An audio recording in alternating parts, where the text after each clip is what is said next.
El libro que tú me quieras mencionar de carácter religioso no tiene ninguna información acerca del origen del universo, de nuestro origen y el propósito y razón por la cual Dios nos creó a todos nosotros. Una de las cosas que más mal se han interpretado en el Génesis es que cuando la Biblia dice: en el principio creó Dios los cielos y la tierra estaba desordenada y vacía, y las tinieblas estaban sobre la faz del abismo, y el Espíritu de Dios se movía sobre la faz de las aguas, y dijo Dios: sea la luz, y fue la luz. Y vio Dios que la luz era buena, y llamó Dios a la luz día, y a las tinieblas llamó noche. Una de las más malas interpretaciones consiste en creer que cuando la Biblia dice en el principio, es el principio de nosotros. ¿Por qué? Porque dice: en el principio creó Dios los cielos y la tierra. Cuando comenzamos a tener esa mente que Dios nos ha dado para investigar, como Jesús dijo en Juan 5:39, escudriñen las Escrituras. Esa palabra escudriñar significa, literalmente, hagan pozos, escarben.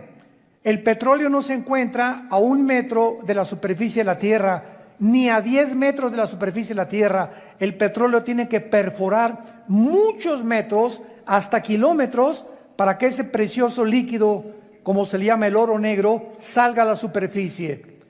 Una lectura superficial de la Biblia nunca te va a llevar verdaderamente a entender los pensamientos de Dios. La Biblia tiene que ser leída, claro, la leemos, tiene que ser estudiada, ya es otra fase, ya tienes un diccionario y una concordancia. Todo cristiano tiene que tener diccionario bíblico. Hoy esta palabra no la entiendo, búscala en el diccionario bíblico y una concordancia para que veas cuántas veces en otros pasajes de la Biblia existe esa misma frase o esa misma palabra.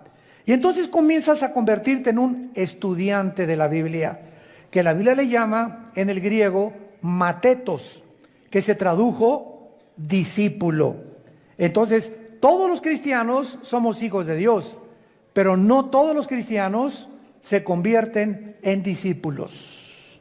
Juan 8, 31 y 39, 31 y 32.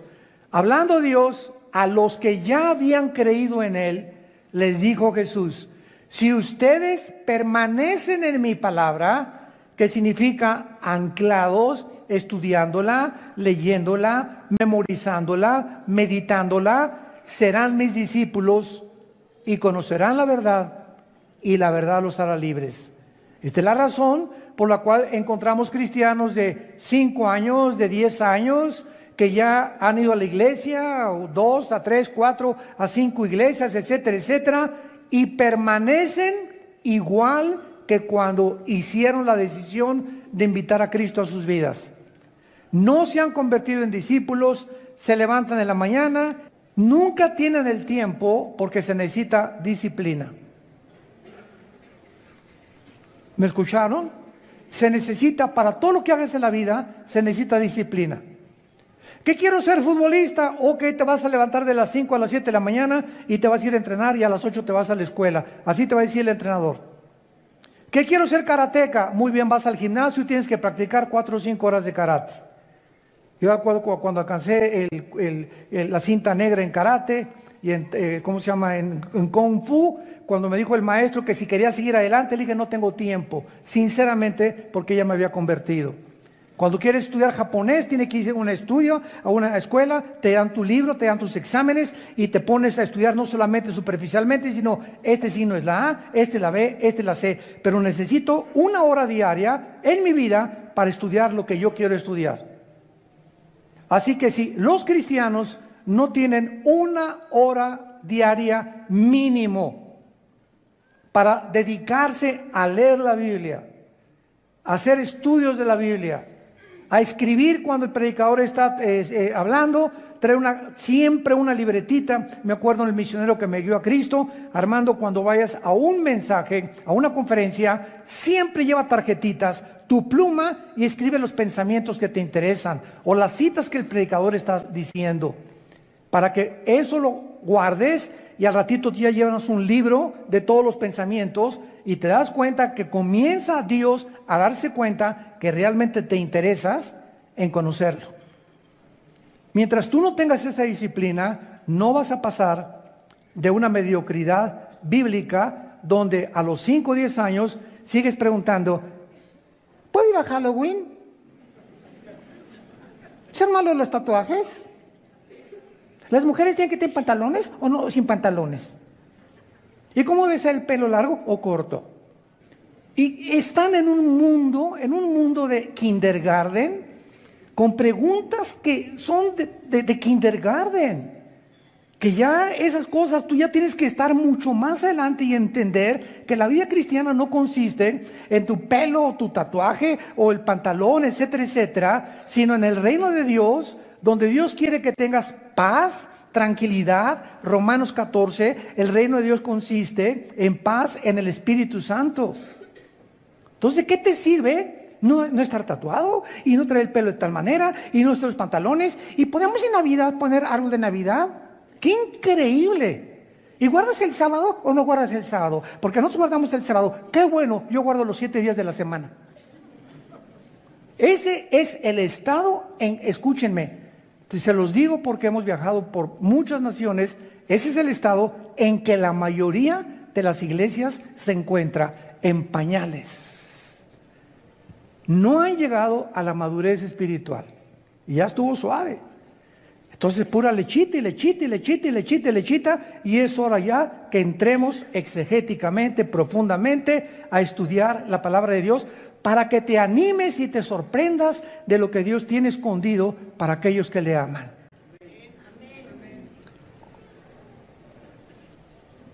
Lo que encontramos en este primer versículo, en el principio creó Dios los cielos y la tierra, es la creación original antes de que Dios enviara el juicio sobre la creación angelical, la cual es insinuada y confirmada más adelante en el versículo 2.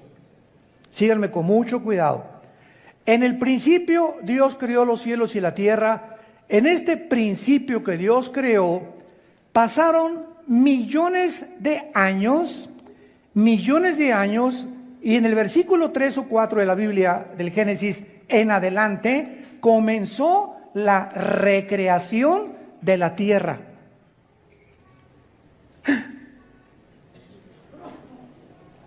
En el principio Dios creó los cielos y la tierra, y cuando Dios ya comienza con el primer día de la creación, antes de que Dios comenzara a transformar la tierra, el planeta Tierra, que tiene billones de años, y eso la geología y la astronomía y la arqueología lo han comprobado, que el planeta Tierra tiene por lo menos de 10 a 13 billones de años, pero el ser humano, tú y yo, no tenemos en este planeta más de 6,000 años. Y la información que tenemos acerca de cuánto tiempo nosotros tenemos en este planeta desde la creación de Adán y Eva en el huerto del Edén es por las genealogías que se encuentran tanto en el Antiguo como en el Nuevo Testamento. Las genealogías nos muestran a través de su estudio que no tenemos más de 6,000 años. Se compara con los 6 días de la creación. El séptimo Dios descansó. Posiblemente en el séptimo milenio Dios venga y establezca su reino milenial, para que se cumpla lo que dice el Salmo y lo que dice Segunda de Pedro: para Dios un día es como 1,000 años, 1,000 años es como un día para Dios. Entonces vamos a regresarnos. Dios en el principio ¿de qué? Cuando la Biblia dice en el principio, es la creación del espacio, del tiempo y de la materia. ¿Ok? Y cuando dice Dios en el principio, es en el principio de la creación angelical, porque los ángeles Dice Job capítulo 38, del 4 al 7, apúntalo. Cuando Dios estaba diseñando la tierra, los ángeles ya estaban con Dios en el espacio, viendo y alegrándose las medidas que Dios le daba a la tierra, la distancia que la puso alrededor del sol, el movimiento que Dios le dio de rotación y traslación sobre su eje al mundo, etcétera, etcétera. Los ángeles ya existían antes que nosotros.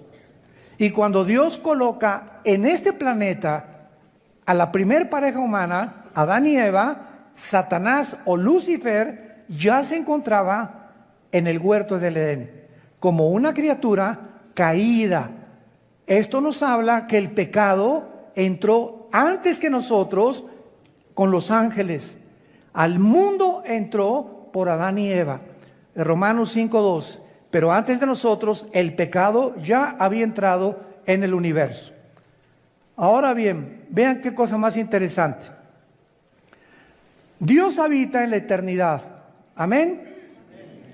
La eternidad es una dimensión sin tiempo. En la eternidad solo existe el presente. Comienza el humo a salir de tus orejas. Vamos a zambullirnos unos 250 metros sobre la superficie del mar. Vamos a bucear. En la eternidad, Dios dijo en Éxodo 3, yo soy el que soy. O sea, yo soy el que siempre ha existido. Y Dios es el Dios de hoy, del presente. Entonces, en la eternidad no había espacio, en la eternidad no había tiempo, en la eternidad no había materia como la que conocemos nosotros en el universo cerrado en el que Dios creó. Muy bien, entonces Dios habitaba la eternidad. Y en esa eternidad Dios decidió crear un principio donde comenzó el tiempo, donde comenzó el espacio y donde comenzó la materia. Y nosotros nos encontramos precisamente desde la creación de los ángeles hasta que Jesucristo regrese en estas 4 dimensiones en las cuales Dios no habita. Y cuando Dios dice, voy a crear la materia, el espacio y el tiempo, y voy a crear criaturas, en ese momento Dios creó 3 cielos. Segunda de Corintios capítulo 12, versículo del 1 al 3. Existen 3 cielos de acuerdo a la Biblia.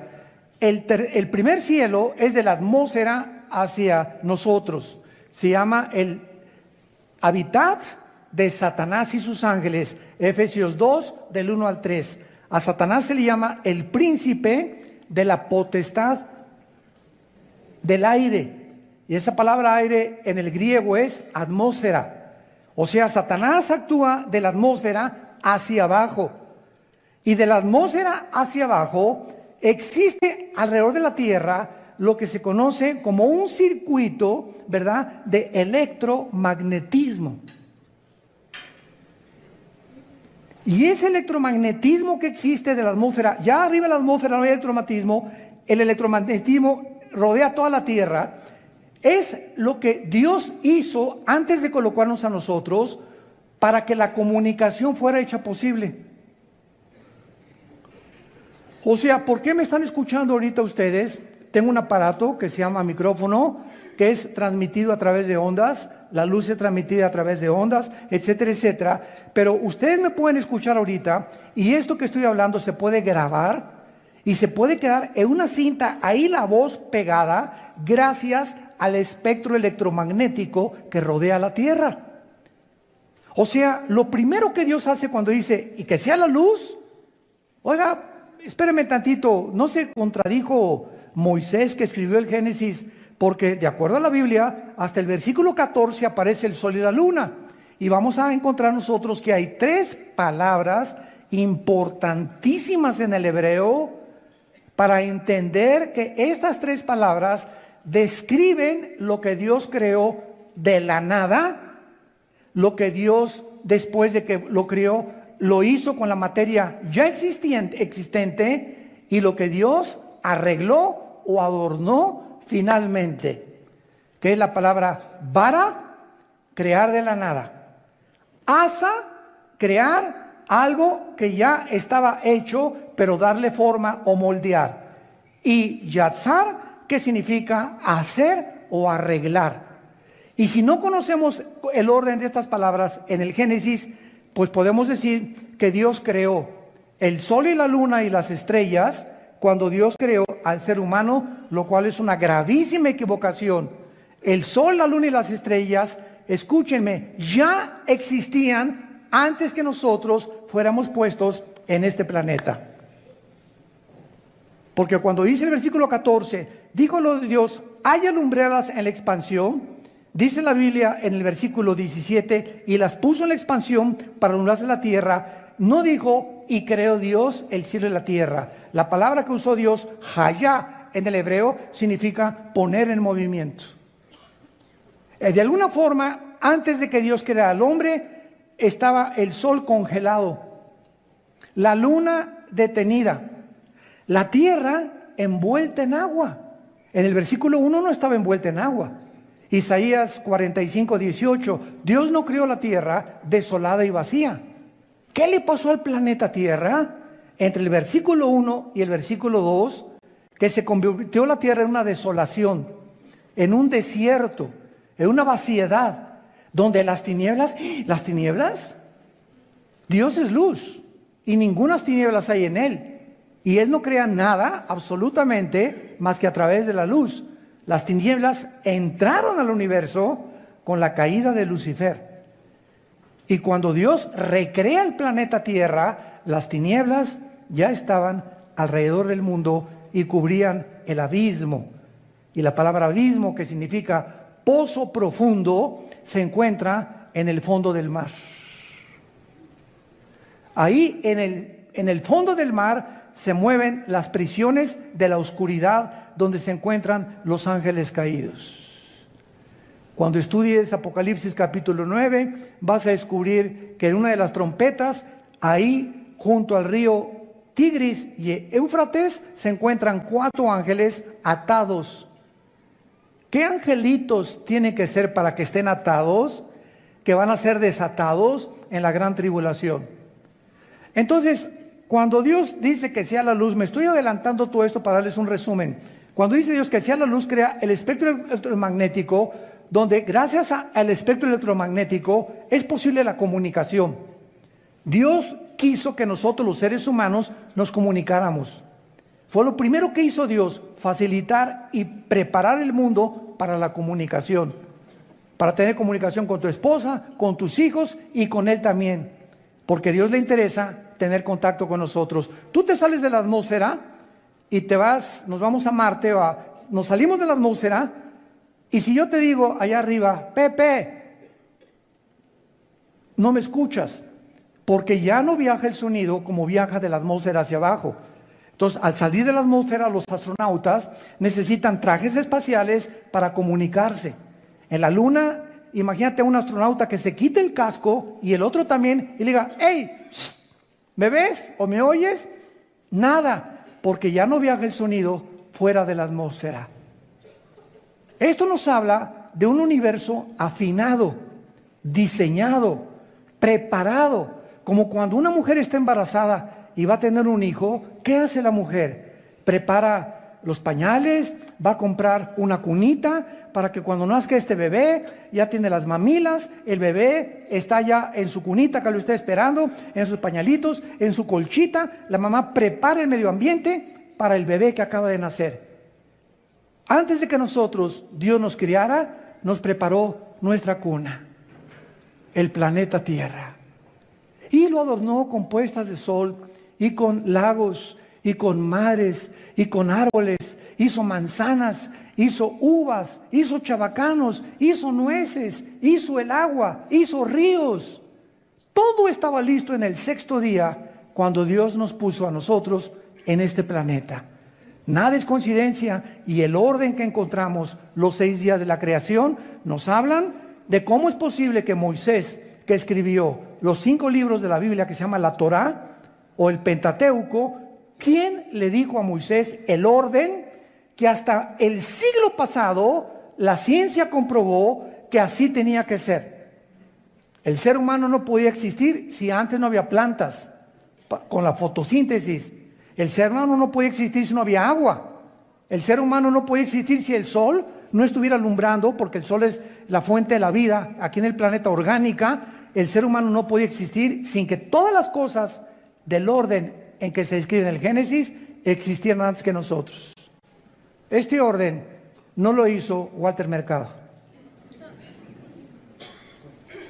Ni los brujos, ni las personas que hacen limpias, ni las personas que están metidas en el ocultismo. Este orden lo hizo el Dios, creador de los cielos y la tierra, que envió a su Hijo en una cruz hace 2000 años a morir por nosotros, y de quien en esta Navidad y todos los años celebramos. Los comercios se cierran, es una festividad secular, porque hasta los que no son cristianos van y celebran la Navidad.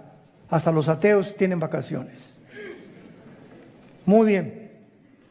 Con estos puntos, dice la Biblia en el versículo 2, entonces es claro que muchas personas enseñan el Génesis como que es la continuación del versículo 2, pero vamos otra vez a leer el primero y el segundo versículo. En el principio creó Dios los cielos y la tierra, y la tierra estaba desordenada y vacía, y las tinieblas, dice la Biblia, estaban sobre la faz del abismo.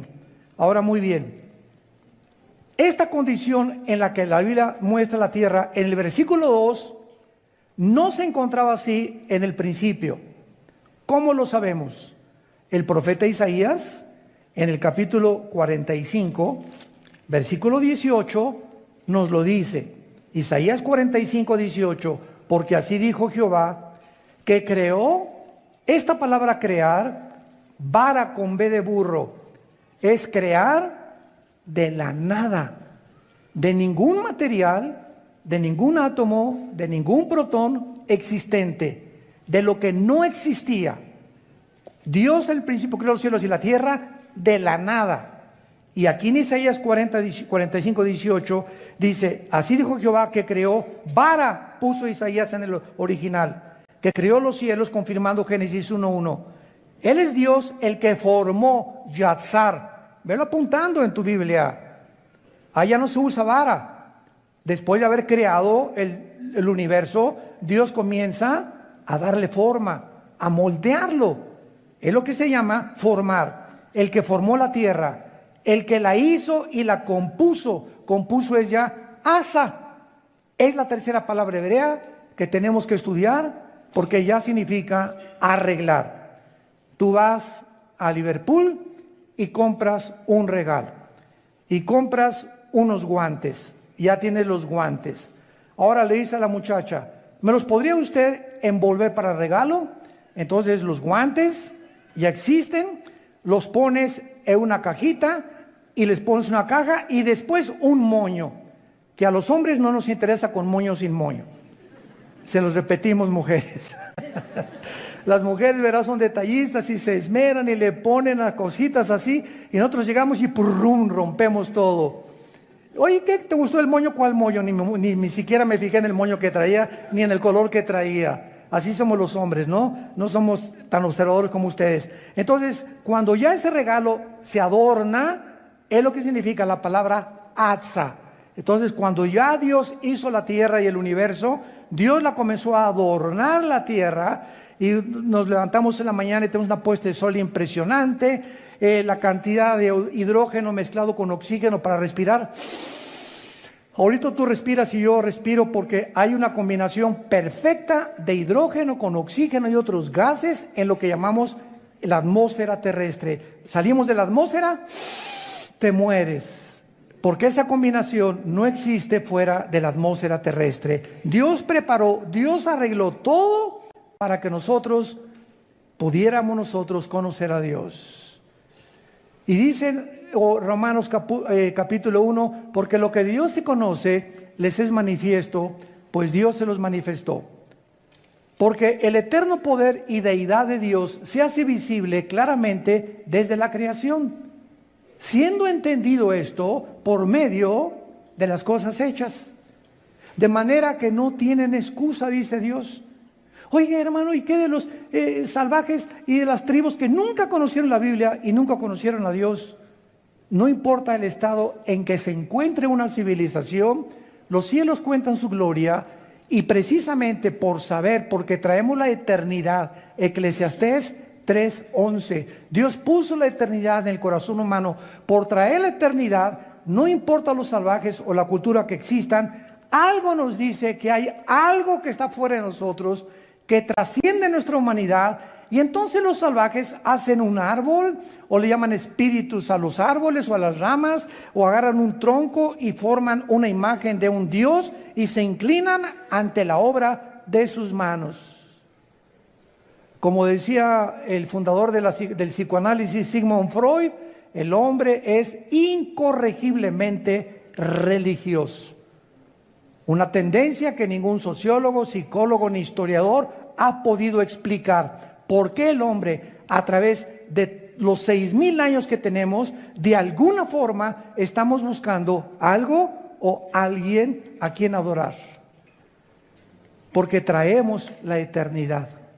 Algo nos dice que hay algo más de nosotros. Los brujos, por ejemplo, y los ocultistas y los chamanes buscan, ¿verdad?, espíritus, y el dios Tlaloc y el dios esto y el dios por acá, y hay dioses a quien tenemos que entregarles cuentas y que tienen que venir y te tienen que proteger. Hasta los mismos brujos, los Cherokees, los Sioux, los Cheyennes, las tribus que poblaron originales Estados Unidos de Norteamérica, todas esas tribus eran espiritistas. Los aztecas, ¿qué hacían? Nuestros antepasados en la Gran Tenochtitlan agarraban a las personas, las ponían en un altar y les sacaban el corazón. ¿Por qué? Porque creían que ese corazón, ¿quiénes lo iban a agradar? Los dioses.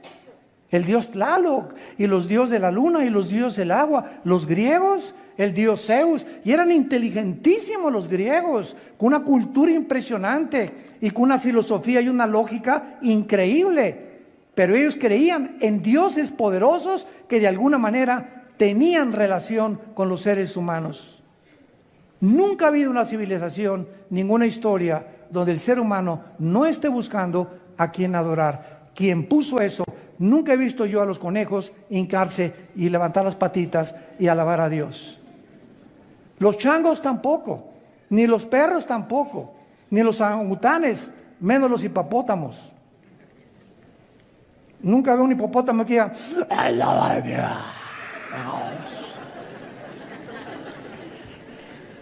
Eso forma parte del ser humano, lo que nos hace completamente separados del reino animal. No venimos de ellos, ni tampoco somos de los animales como ellos. Los animales solamente se guían por instintos puestos por Dios, por el chip que Dios les puso a los perros, el chip que le puso al águila, el chip que le puso a peces que están debajo del agua y que escupen y hay un pajarito y el pez, qué impresionante su oftalmología que tiene el pez, que calcula que salga el chisguete y le haga una curva y le pegue al pez. ¿Quién puso esa visión que no la tienen las ballenas ni los delfines? ¿Quién le dio ese cuello a la jirafa para que se adapte y coma de las partes más altas de los árboles? ¿Quién les puso a las cabras las uñas que tienen especiales para sobrevivir en las alturas de las montañas? ¿Quién le dio la vista al águila de 7, 8 kilómetros de distancia, que puede ver un pez bajar y llevárselo? Ninguna otra ave lo tiene. Por favor, no me digas que venimos de chita. Es la irracionalidad más grande a la que el ser humano ha llegado. Compararnos con los animales, creer que venimos los animales y peor aún, seguirlo enseñándolo a nuestros hijos en las universidades. Y lo dice este libro en Romanos 1, 22 y 23. Profesando ser sabios, se hicieron necios. Profesando ser intelectuales e inteligentes, ya no saben ni lo que dicen.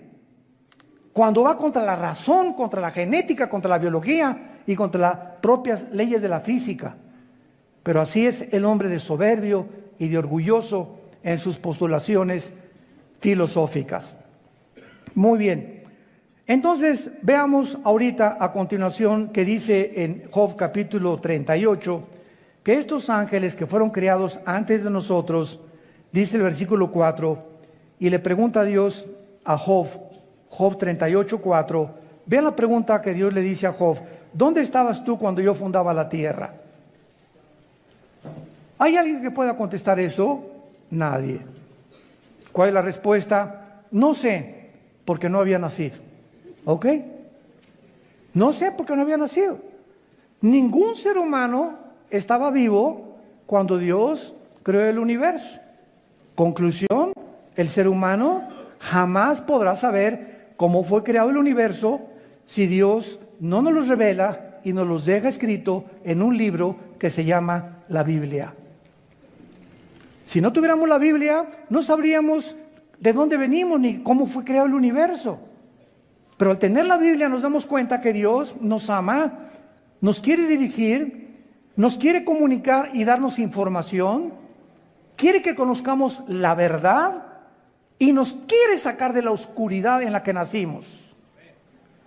Porque el mundo está oscuro y hoy está más oscuro que nunca. Porque esta es la verdad. Y el día que se conozca esta verdad nos hace libres del paganismo, de las tradiciones, del ocultismo, de la espiritualidad falsa que existe alrededor de nosotros, que nosotros mismos hemos inventado, por la ignorancia que tenemos de la palabra de Dios. ¿Dónde estábamos cuando Dios fundó el mundo? Señor, no habíamos nacido. Muy bien, ya qué bueno que lo reconoces. Ahora dice Dios: déjame decirte cómo comenzó el universo. Porque no hay nadie que te lo pueda decir, ni a través de un viaje de marihuana, ni de dietilamida de ácido lisérgico, el LSD, ni de éxtasis, ni aunque te vayas a Chapultepec y te pongas en posición de Buda Zen y me voy a concentrar. Te vas a concentrar con los demonios, es con lo que estás teniendo comunicación, porque no es Dios el que te está hablando ni los espíritus. Pues voy a hacer una reunión en mi casa de espiritismo, agarrémonos de la mano, invoquemos el espíritu de Cuauhtémoc, o el espíritu de mi abuelita que se fue y que se murió. Y el ser humano quiere comunicarse con los muertos. La Biblia en Deuteronomio 18, del 10 al 12, condena el espiritismo, la magia, la brujería, la comunicación y los chamanes. Y dice que pertenecen al reino de Satanás. Es el mundo oculto que trata de penetrar lo invisible a través de medios ilícitos, porque Satanás nos quiere desviar de la verdad para que no encontremos en la Biblia la verdadera revelación de Dios. ¿Dónde estabas tú cuando fundaba la tierra? Dice Dios: házmelo saber si tienes inteligencia. Y aquí no se trata ya ni de inteligencia, ni de cuán sabio tengas, ni cuántos doctorados en historia tengas, ni cuántos PhD en filosofía tengas, etcétera, etcétera, ni en ciencias políticas. Aquí se trata de revelación. O sea, por nuestras capacidades intelectuales, nunca vamos a poder conocer a Dios. Ni qué pasó en el origen, ni quiénes somos, ni hacia dónde se dirige tu vida y el mundo entero. Dios tuvo que hacerse hombre y bajar en la persona de su Hijo Jesús. Y caminar aquí entre nosotros durante 3 años. Y enseñar con una sabiduría y con una comprensión de todas las cosas, con el poder sobre los peces. Jesús le dice: Pedro, tenemos que pagar impuestos, ve a tal parte en el río y mete la mano y un pez te va a entregar un dracma y con eso paga los impuestos. Los peces estaban bajo el control de Jesús. Señor, no hemos pescado en toda la noche, ¿qué haremos? Vengan conmigo, avienten las redes. Y por la orden de Jesús se llenaron sus redes. Jesús venía a enseñarnos el control sobre la naturaleza que tiene Dios. Sanó a los enfermos, sacó a los demonios, confrontó a estas entidades espirituales. A un muerto, a Lázaro: Lázaro, levántate. Tenía 3 días en que ya la sangre no le circulaba. Ya estaba en un estado de putrefacción Lázaro. 3 días ya hedía, apestaba. Donde el cerebro a los 10 minutos deja de funcionar cuando alguien se muere. Y comienza todo nuestro cuerpo a deteriorarse. Y cuando oyó la voz de Jesús: Lázaro está enterrado, el espíritu, como somos espíritus, se sale cuando morimos y el espíritu no fue a Dios. Ahí se quedó el espíritu de Lázaro 3 días en estado de stand-by, como decimos, y cuando oyó la voz de Jesús, Lázaro regresa, el espíritu regresa a Lázaro, se mete dentro de su cuerpo. Dice Santiago que el cuerpo sin el espíritu está muerto. El que le da vida a nuestro cuerpo es el espíritu. Y al entrar el espíritu a Lázaro, Lázaro vuelve otra vez a circular su sangre, a sus neuronas de su cerebro, a funcionar, y sale vendado de la tumba completamente vivo, como si nunca hubiera muerto, porque Jesús dijo: yo soy la resurrección y la vida. Y si ese hombre lo levantó de los muertos, viene la hora en que a ti también, y a ti también, y a ti también, y a ti también, los levantaré de los muertos y volverán a vivir conmigo.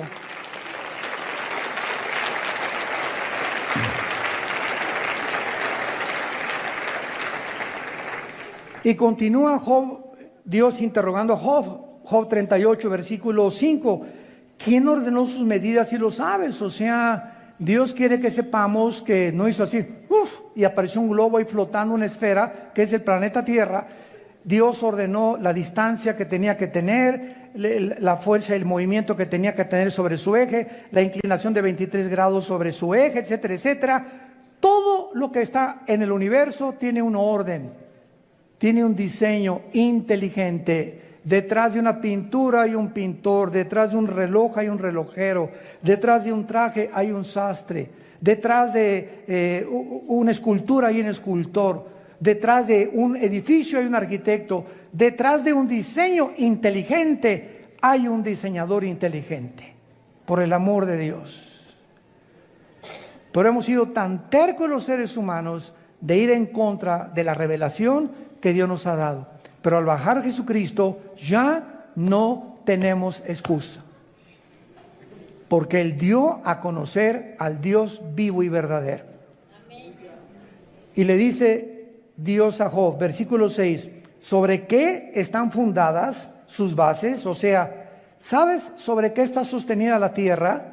¿Sabían ustedes? No sé cuántos de ustedes ya están en la cuarta edad,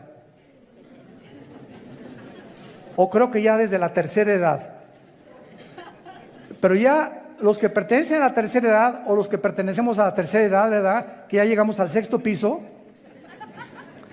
sabemos que en la escuela nos enseñaban, y yo todavía tuve libros que mostraban a Charles Atlas cargando la tierra, o una tortuga. Increíble, porque Galileo nunca pudo explicar a Roma, que lo condenaron a Galileo por decir que no era el sol que giraba alrededor de la tierra, sino que era la tierra que giraba alrededor del sol, por el dogmatismo de Roma. Pero jamás nadie sabía cómo podía estar sostenida ahí, cómo puede la luna estar ahí colgada sobre nada. No tiene que haber algo que le esté sosteniendo, porque no se cae. Y es la pregunta que Dios le está haciendo a Job, porque Job es tiene la misma antigüedad que el libro del Génesis. Job fue escrito en tiempo de los patriarcas, en el tiempo que se escribió el Génesis. ¿Sobre qué está sostenida la tierra? A ver, dímelo. Hasta el siglo XX se descubrió que sobre nada. Y como Don Teofilito, siguen sin explicarlo. Y dice finalmente el versículo 7, que es el que nos interesa: cuando alababan las estrellas del alba y se regocijaban los hijos de Dios. Esta frase, apúntalo, hijos de Dios, es en el hebreo Ben, con B de burro, E de Enrique, N de Nancy, Ben Elohim, como suena, hijos de Dios. Y esta frase, Ben Elohim, se encuentra 6 veces en el Antiguo Testamento. Y las 6 veces que se encuentra en el Antiguo Testamento, menciona y les pertenece a los ángeles. No es hasta el Nuevo Testamento que nosotros nos convertimos. Juan 1, 12, 10 al 12, a los que creyeron en mi nombre les dio la potestad de ser llamados hijos e hijas de Dios. Todos somos criaturas de Dios, escúchame, todos somos criaturas de Dios, pero la Biblia dice que no todos somos hijos de Dios, solo los que creemos en Jesucristo y le hemos abierto el corazón para que entre en nuestra vida como Señor y Salvador. Si no tienes a Jesús, eres una criatura, como los animales también son criaturas de Dios. Pero no conoces a Dios, vives en tinieblas, naciste en tinieblas y vas a regresar al pozo de las tinieblas, sin haber descubierto jamás el propósito y el significado de tu vida. Entonces, los hijos de Dios, que son los ángeles, se encontraban en la creación, demostrando que nosotros realmente fuimos creados después que ellos. Vayamos ahora a Ezequiel capítulo 28 y veamos, esto es muy interesante, que Lucifer, ese querubín que aparece en la Biblia como un ángel caído, lo cual es una equivocación. ¿Por qué? Una vez alguien me preguntó que si creíamos en los extraterrestres. Y les dije, los cristianos, claro que creemos en los extraterrestres, pero no son marcianos, ni mercurianos, ni jupiterianos. La Biblia, damas y caballeros, santos de Dios, nos revela que antes que nosotros existiéramos, existía una dimensión invisible a nosotros, porque los ángeles tienen la capacidad de entrar a nuestro mundo, aparecerse como seres humanos y desaparecer de nuestra vista. Características que el cuerpo humano no tiene, porque el cuerpo humano está sujeto a las leyes de la gravitación, a las leyes de las termonucleares y a la primera y segunda ley de la termodinámica, que es la ley de la corrupción o la entropía. Entonces la Biblia menciona que hay serafines, Isaías capítulo 6, que están arriba en el tercer cielo que Dios creó del trono de Dios. En segundo lugar, Dios nos muestra que mencionó querubines. La palabra querubín en el hebreo significa los que arden. O sea, no son ángeles, vamos a explicarlo. Los serafines no son ángeles, los querubines están a los lados de Dios. Cuando Dios le dijo a Moisés que hiciera el arca, ¿se acuerdan del tabernáculo? En el propiciatorio, que estaba en el lugar santísimo, donde solamente el sumo sacerdote entraba en el mes de Tishri, en el día de Yom Kippur, el día de la expiación, le mandó Dios a Moisés que labrara 2 querubines inclinados sobre la cajita esa, que era el propiciatorio, donde el sacerdote entraba y ahí vertía la sangre de las víctimas, de los sacrificios de las ovejas, y los querubines estaban arriba vigilando o puestos los ojos así con sus alas sobre el propiciatorio, mostrándonos que los querubines son los que protegen la santidad de Dios. Porque dentro de la cajita había 3 objetos. Hebreos capítulo 9, estaba el arca del pacto, abajo estaba la vara de Aarón y estaba el maná y las tablas de la ley en el arca del pacto. Entonces estaban los 10 mandamientos, la vara de Aarón y el maná. Los 10 mandamientos tipifican la ley. La ley está vigilada por la santidad de Dios, que es el código más grande que Dios nos ha dado, los 10 mandamientos. Ni el código Hammurabi se compara con el código de conducta y de ética y de moral que contienen los 10 mandamientos. La vara de Aarón, ¿se acuerdan ustedes cuando alguien tenía que demostrar que Aarón estaba diciendo la verdad? Reverdeció y nos habla de la resurrección. Dios es el que controla la vida. Y el maná, que es el alimento que Dios le dio al pueblo de Israel en el desierto, nos habla precisamente de que ahí está la vida. Dios cuida la vida, cuida sus leyes y cuida sus mandamientos, protegido por los querubines.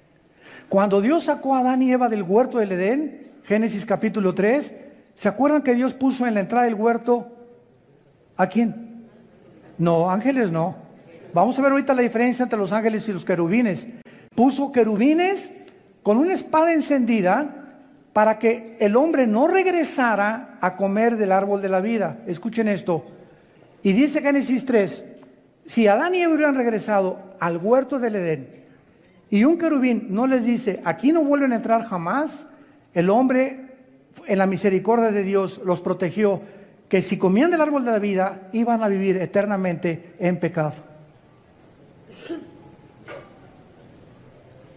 Entonces, para que el hombre tuviera la oportunidad de ser rehabilitado, Dios puso el querubín con la espada, que significa la justicia de Dios.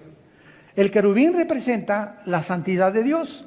Dios está diciendo, nadie puede regresar conmigo a tener comunión hasta que la justicia y la santidad se cumplan. Y como no hay ningún ser humano que hubiéramos podido cumplir esa justicia de Dios por el pecado que vivimos, ni la santidad de Dios, nadie, hasta Abraham, David, ningún hombre en la Biblia fue impecable ni sin pecado. El único hombre sin pecado es Jesús. Dios mandó a Jesús a cumplir esa justicia y esa santidad. Y cuando tienes a Jesús, te dice, acompáñame, y regresamos al huerto del Edén con Él. Al paraíso que Dios tiene preparado para todos nosotros. Jesús es el único, dijo, nadie va al Padre si no es a través de mí. No podemos regresar ninguno a Dios si antes Jesucristo no nos lleva de la mano ante su Padre. Amén. Y tenemos el privilegio de hincarnos y decirle, Padre nuestro que estás en los cielos. Y Jesús dijo, cuando oren, aquí se va a denotar quién es cristiano. Siempre que oren, oren en mi nombre. Nunca ores ni termines una oración y no digas en el nombre de Jesús. Porque no tenemos el derecho de presentarnos ante Dios en nuestro propio nombre. Venimos en el nombre de Jesús. Jesús nos lleva de la mano a Dios y le dice a su Padre, aquí está Armando, aquí está Chencho, aquí está Chencha. Y ya podemos presentarnos y el Padre nos recibe por lo que Él hizo en nuestro lugar en esa cruz. No llegues a tus propios méritos, Señor. Hice 2 orfanatorios. Y mira, con las pencas de nopales, mira cuánta sangre tengo, Señor, mira. Mira, Señor, tengo caminando 2 kilómetros, mira mis rodillas ensangrentadas. ¿Por qué hacemos todas estas cosas? Por la ignorancia de la Biblia. Queremos llegar a Dios en nuestros propios méritos, a través de nuestros sacrificios. Para que Dios, mira, ya, compadécete de mí, Señor, mira mis rodillas ensangrentadas, mira, me vine desde hace 20 kilómetros caminando en rodillas, cargando esta estatua, etcétera, etcétera. Todo esto, la Biblia le llama paganismo. Y Dios nos sacó de ahí para que ayudemos a esa gente a conocer la verdad. Dios no se agrada de sacrificios ni de peregrinaciones, todo lo hizo Él en la cruz por nosotros. Las religiones están buscando qué hacer para Dios. El cristianismo es Dios ya lo hizo en nuestro lugar, en la persona de Jesucristo. En Ezequiel 28 encontramos la creación de Lucifer para terminar. Los querubines y los serafines habitan en el cielo. Lucifer era un querubín. Y cuando oímos la palabra ángeles, apúntalo en el hebreo, la palabra malak, con K al final, angelus en el griego. Y la palabra, tanto hebrea como griego, para ángel es mensajero. Entonces, los querubines no bajan a la tierra. Los serafines están en el cielo. Los ángeles son otra entidad, otras criaturas que Dios creó con el único propósito de bajar a nuestro planeta. Y cuando Jesús estaba en el huerto de Getsemaní, bajaron los ángeles, le fortalecieron. Cuando Dios en Génesis 18 se apareció a Abraham, 2 ángeles en forma humana comieron con Abraham y con Sara y con Dios en forma humana. Y dice Hebreos 13:4 que cuando nosotros hospedamos a alguien, podemos hospedar ángeles. Y te puedes encontrar en la calle o en el centro comercial ángeles sin que tú sepas, porque todos tienen forma humana. El único querubín que Dios le permitió a Dios bajar a la tierra, y necesita Él a los demonios, que los demonios tampoco son ángeles, son otras criaturas espirituales caídas, vamos a hablar de eso después, le permitió a Satanás llegar a la tierra y convertirse en el príncipe de los ángeles caídos, no de los querubines.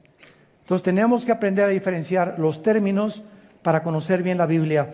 Dice Ezequiel 28, versículo 12, hijo de hombre, levanta endechas sobre el rey de Tiro y dile así: Ha dicho Jehová el Señor, tú eras el sello de la perfección, lleno de sabiduría y acabado de hermosura.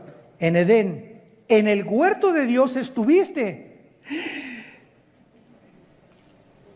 Lucifer fue creado en el mismo lugar donde fue colocado y donde fue creado Adán y Eva.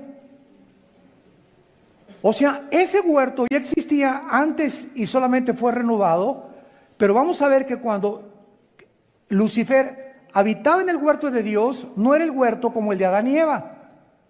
El huerto de Lucifer era de piedras preciosas, estaba lleno de metales. Y el huerto de Adán y Eva era de vegetación, de frutas y de árboles. En el huerto de Dios estuviste, de toda piedra preciosa era tu vestidura. Y todas las piedras que mencionan aquí, cornerina, topacio, crisólito, berilo, ónice, zafiro, etcétera, etcétera, y los primordios de tus tamboriles y flautas estuvieron preparados para ti. Estas son las mismas piedras preciosas que el sumo sacerdote en Israel traía en el efod.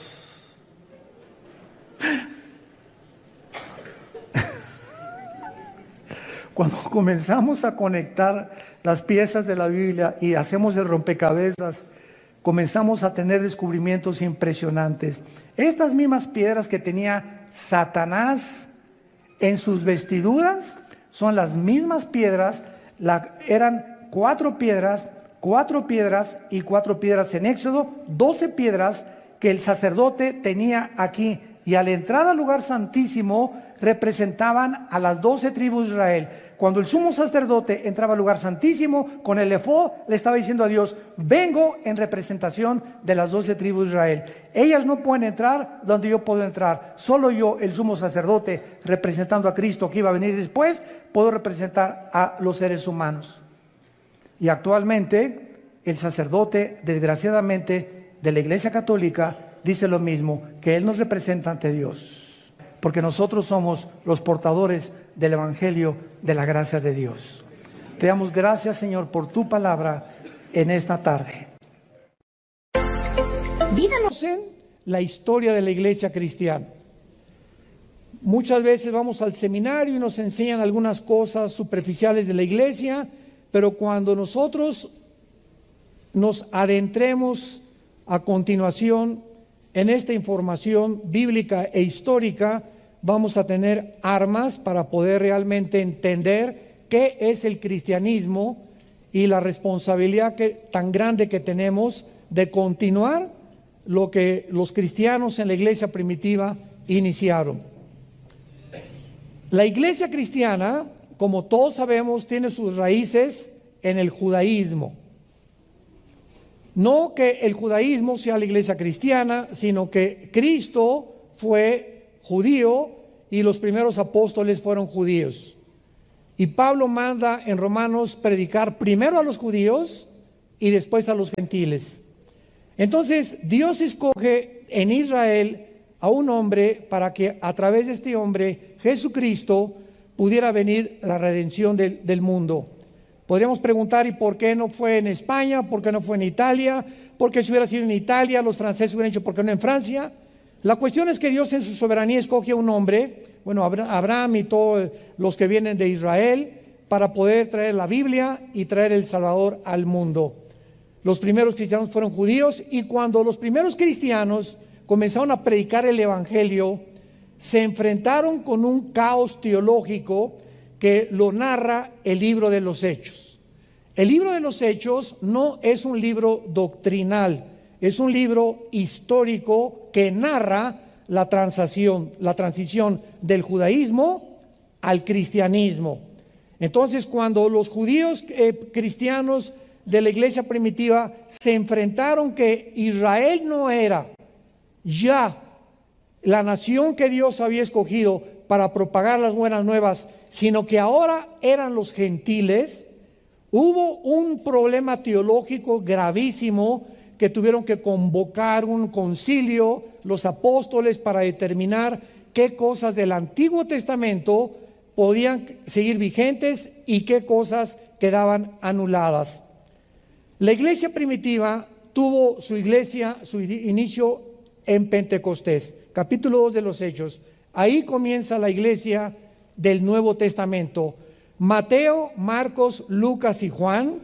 Desgraciadamente, cuando abrimos la Biblia, en Mateo dice el Nuevo Testamento. Pero el Nuevo Testamento no es Mateo, Marcos, Lucas y Juan, sino que el Nuevo Testamento comienza a partir del capítulo 2 del libro de los Hechos. Los 4 evangelios están bajo el Antiguo Testamento. Entonces, esta es la razón por la cual la última persona que habló del diezmo fue Jesús. Pero jamás se vuelve a mencionar el diezmo, es un ejemplo, en el Nuevo Testamento. ¿Por qué? Porque bajo el Antiguo Testamento era indefectiblemente diezmarás, era obligación. Pero cuando venimos al Nuevo Testamento, quedamos bajo la ley de la libertad. La ley de la libertad y del Espíritu en Cristo Jesús. Romanos 8, 2 y 3. Entonces ahora ya no damos por fuerza, ya no es obligatorio. 1 Corintios 16 del 1 al 2. Ahora cada quien dé como propuso en su corazón. Cada vez aparten el primer día de la semana, ya no es el sábado, ahora tenemos el domingo. Porque el domingo vino el Espíritu Santo y el domingo resucitó Jesucristo. Y es el primer día de la semana cuando adoramos. Una vez me preguntaron que por qué no adorábamos el sábado. Yo les contesté, les ganamos, adoramos el domingo, el lunes, el martes, el miércoles. Adoramos todos los días de la semana, porque ahora todos los días son santos para nosotros. Y hemos entrado al descanso, al Shabbat en Cristo Jesús. Vengan a mí los que están cargados y en mí descansarán. Lo podemos encontrar en Hebreos capítulo 4 también. Entonces todos estos cambios radicales que hubo, es importante comprenderlos para no regresarnos a la ley. Todo Gálatas fue escrito para combatir a los legalistas. Y decíamos en la mañana, ahora hay iglesias que si pones árbol de Navidad no le va a agradar a Dios. Y si te pones un tatuaje no le va a agradar a Dios. Y las mujeres, ¿qué tipo de pantalones deben de ser? ¿El pelo cómo debe ser? ¿Cortito o muy largo? Y estamos en un mundo de corintios. Así como la iglesia de Corinto, que eran bebés en Cristo y que seguían creyendo que la vida cristiana se vive a través de lo que haces o lo que aparentas o cómo te vistes. Y aunque es importante, claro, vestirnos bien, etcétera, etcétera, Dios ve el corazón. Entonces Dios en Navidad no ve Dios si pusiste árbol. A ver, por favor, los que pongan árbol, les pones una tacha. Y a los que no pusieron árbol, les pones una palomita. ¿Se imagina que Dios nos juzgara y nos calificara de esa manera? Cuando Dios se asoma a vernos a nosotros, el reino de Dios consiste en gozo y paz en el Espíritu Santo. ¿De qué te sirve no poner árbol? No puse árbol y tienes la cara de nuez, amargada. Y cuando llegamos a Navidad, mi esposa pone un árbol precioso y cantamos Jingle Bells y Noche de Paz y estamos contentos y aprovechamos, aunque Cristo no nació el 24, lo aprovechamos para dar testimonio de Jesús. Entonces tenemos que entender ya qué es el cristianismo y salir y romper todas estas cosas que nos encarcelan y que nos atan y que nos hacen vivir bajo la ley. Cuando los cristianos comenzaron a predicar el evangelio, comenzó la persecución. Y gracias a la persecución, dice Romanos 8, 4, que comenzó a propagarse el evangelio por todas partes del mundo. Los cristianos fueron llamados por primera vez en Hechos 11:26 en Antioquía cristianos. Ahora, ¿qué cosa es un cristiano y qué diferencia hay entre un cristiano y un religioso?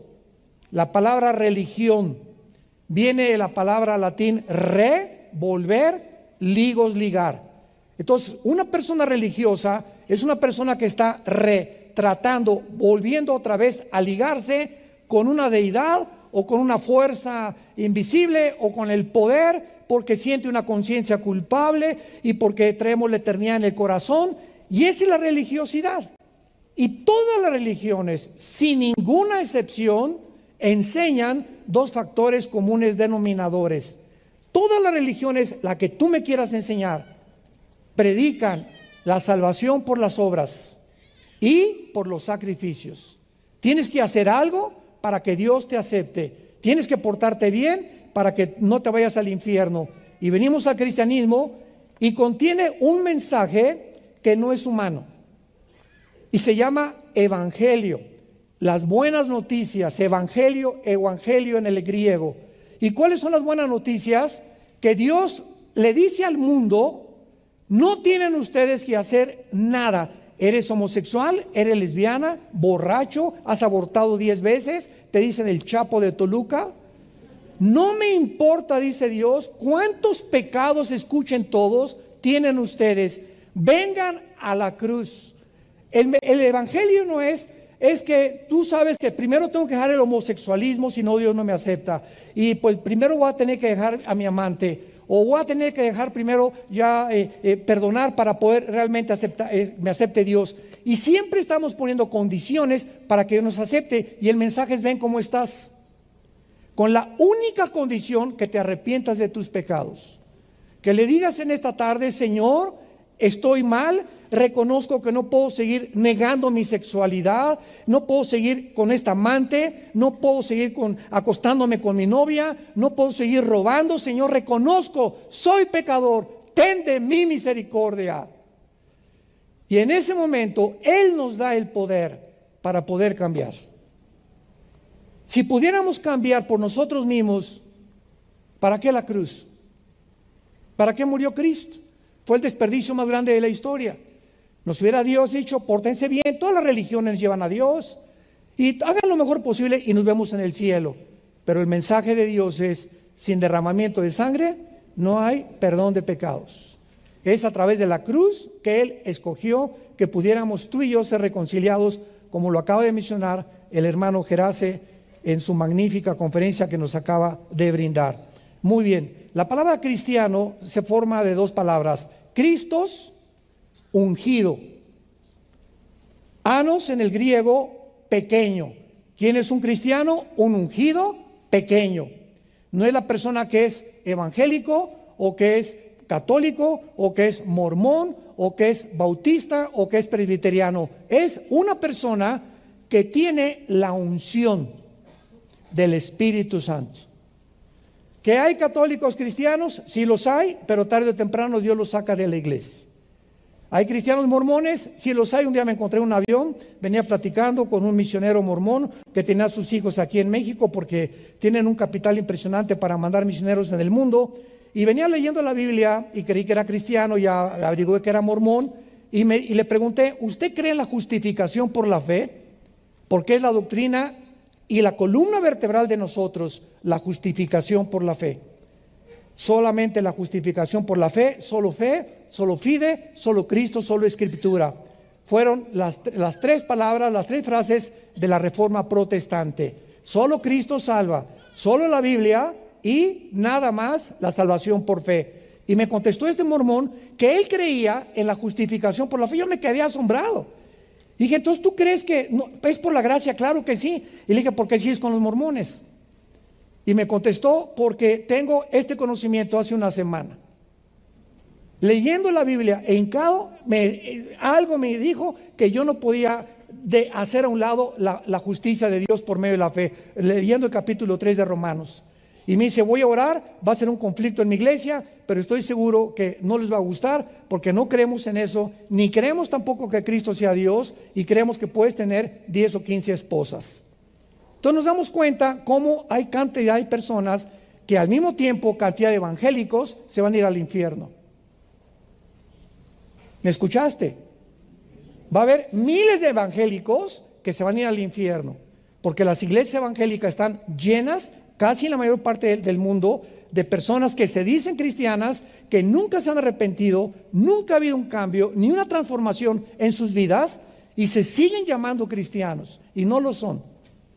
Y si Dios no ha revolucionado tu vida, y tu esposa no te dice que ya cambiaste, y tus hijos no han visto un cambio, y tu novia no ha visto un cambio, y la gente a tu alrededor que te conocía no han visto un cambio en tu vida, es mentira tu cristianismo. Eres religioso nada más. La iglesia nace en Pentecostés cuando el Espíritu Santo nos funde, nos amalgama en lo que se llama el bautismo con el Espíritu Santo. La iglesia local es la iglesia que tenemos ahorita actualmente y la forman personas que se reúnen en un lugar determinado. Pero la iglesia invisible es la iglesia que está en el mundo entero donde solamente Dios sabe, de esta iglesia, de los presbiterianos, de los bautistas, de católicos, cuántos hay realmente que se han arrepentido y que tienen al Espíritu Santo, y esa es la iglesia invisible. Entonces la iglesia local, como esta, y en cualquier parte del mundo, está mezclada entre cizaña, aquí hay cabritos, cascabeles, hay puercoespines, hay víboras, hay jabalís, hay de todo, hay lobos, y se nos manda a cazar a los lobos y alimentar a las ovejas, porque es la responsabilidad del pastor discernir, ¿verdad?, muchas veces, y cuidar que los lobos no entren a los rebaños, porque en todas las iglesias, en todas, como estoy seguro también en esta reunión, siempre entran espías, y lo sabrá hasta que Cristo regrese. En tu iglesia y en nuestra iglesia es la cizaña mezclada con el trigo. Mueren los apóstoles. El último fue el apóstol Juan, aproximadamente en el año 90-92 después de Cristo, y surgen detrás de ellos los que se conocieron como padres apostólicos en los primeros 2 o 3 siglos de la historia del cristianismo. Vinieron los padres apostólicos, los apologistas o antinicenos, que defendieron la fe y se mantuvieron firmes en las doctrinas básicas del Nuevo Testamento. Después entraron los polemistas o nicenos en el año 225 después de Cristo, que defendieron las herejías, el arrianismo y tantas cosas que comenzaban a atacar la deidad de Jesucristo, que Cristo no podía ser Dios y podía ser humano, etcétera, etcétera. Y finalmente vinieron los teólogos científicos después del año 225 hasta el año 460, y estos teólogos científicos eran cristianos que estudiaban la teología para aplicarla, la teología, a las modalidades científicas y filosóficas del pensamiento de esos tiempos. Y esto nos da una lección tremenda. Todos nosotros, los pastores, tenemos que tener conocimientos básicos de física, de química, de genética, de arqueología, de geografía, por lo menos tratar de hablar otro idioma, tener una preparación más o menos integral para poder presentar defensa. Imagínate que te bajes de un avión o que te inviten a un congreso y está un filósofo ateo, un agnóstico, un escéptico, bastante culto, etcétera, etcétera, y que te pregunte, ¿verdad? Oye, ¿por qué Dios permitió que el diablo existiera? ¿Tienes tú alguna respuesta, una teodicea acerca para defender tu fe? ¿Me puedes demostrar con la Biblia ahorita con 3 versículos que Jesús es Dios? ¿Me podrías demostrar la existencia del infierno con 3 o 4 versículos? Y cuando no estamos preparados, nos damos cuenta que es la razón por la cual el mundo se sigue hundiendo en filosofías. Que ahora ya está la ciencia cristiana y la cienciología que fundó Ron Hubbard y la nueva era, etcétera, etcétera. Y entran corrientes a la iglesia y los cristianos oyen porque no disciernen y siguen esas voces porque no siguen la voz del buen pastor. Entramos al año 300 o al tercer siglo de la era cristiana, y el último emperador romano, Constantino, en vísperas de una batalla que se llamó la batalla en Bilbaín, 312 años después de Cristo, dice que vio una visión en el cielo con una cruz que le dijo: bajo este signo vencerás. El emperador Constantino, el último emperador de Roma, manda que el cristianismo se esparza por todo el imperio romano, y ahí nació la mezcla de las personas que comenzaron a llamarse cristianos sin haber experimentado el nuevo nacimiento. Entonces vino una mezcla en ese tiempo con Constantino, donde él al abrazar la religión oficial del cristianismo, y se hizo llamar Pontifex Maximus, que significa constructor de puentes. Entonces, cuando ellos nombran al primer papa, lo nombran como el constructor de puentes al darle el término de pontífice. O sea, ese hombre que es el papa es el único que puede llevarnos a Dios y tener contacto con Dios, y él es el que representa a Dios aquí entre los hombres. Ese momento había dos obispos nada más, el de Constantinopla y el de Alejandría. Y el Imperio Romano se convierte, decimos en México, es la misma gata, pero revolcada. El poder político se convierte en el poder religioso. Vean ustedes esta profecía que se encuentra en Daniel capítulo 2, capítulo 7, que van a ser los 10 imperios o la confederación política de 10 naciones del Medio Oriente y de Europa, que van a formar la confederación del anticristo, pero van a salir del antiguo imperio romano. Y entonces lo que era político se convierte en religioso, y el poder religioso del Vaticano se convierte en el poder más grande por 18 siglos. Y ningún rey en Europa podía casarse sin el permiso del Papa. Nadie podía hacer nada sin el permiso del papado. Controlaron la administración del dinero de más de 12 naciones europeas y comenzaron a imponer el cristianismo, pero no bíblico, sino el cristianismo de Roma. Vinieron entonces, apareció oficialmente el primer papa en el año 4, alcanzó su cenit en el siglo XIV y XV, y se convierte el papado en el control de todos los reyes, y hasta ahorita el Vaticano es el estado más rico del mundo. Hace poco mi esposa y yo tuvimos el privilegio de ir al Vaticano, no a persinarnos desde luego. Y cuando esa época que vino mi esposa al Vaticano, había una puerta que decía que en ese día los que atravesaron la puerta y entraron al Vaticano, sus pecados eran perdonados. Se introdujeron al cristianismo más de 36 herejías. Estoy hablando no de errores doctrinales, de herejías. En el año 375, váyanlo apuntando, se involucra a la iglesia romana para que los santos sean nuestros intercesores. San Lucas, San Cristóbal Tadeo, tal y tal, y hay que ir a algún hombre que se le reconozca como santo para que él interceda por nosotros. En el año 394 se introduce la misa.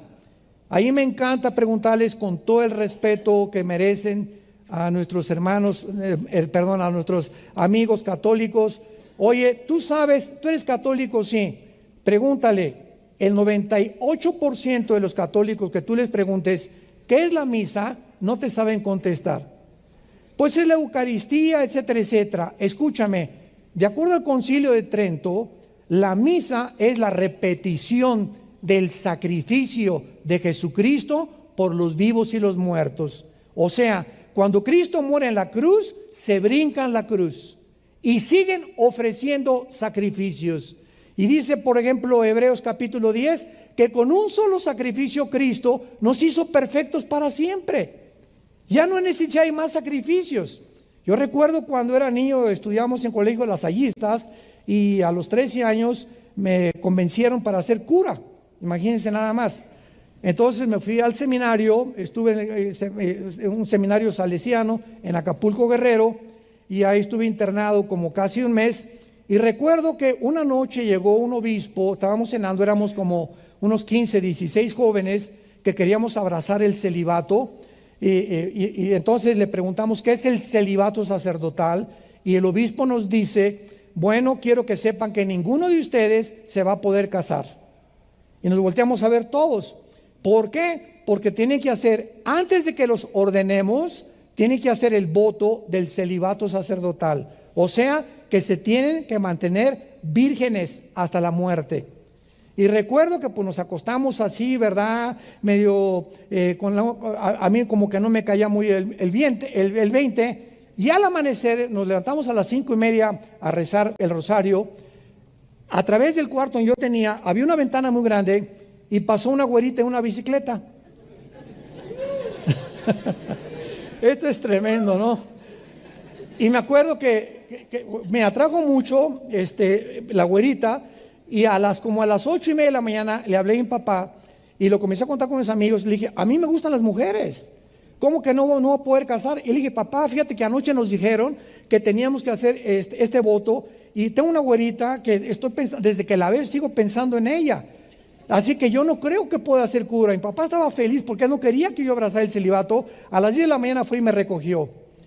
Yo me decepcioné tanto de esta religión, me decepcioné tanto que a los 14 años me hice ateo. A los 16 años formé parte del Partido Comunista Mexicano. Estuve en la cárcel 2 veces, nos torturaron, nos persiguieron.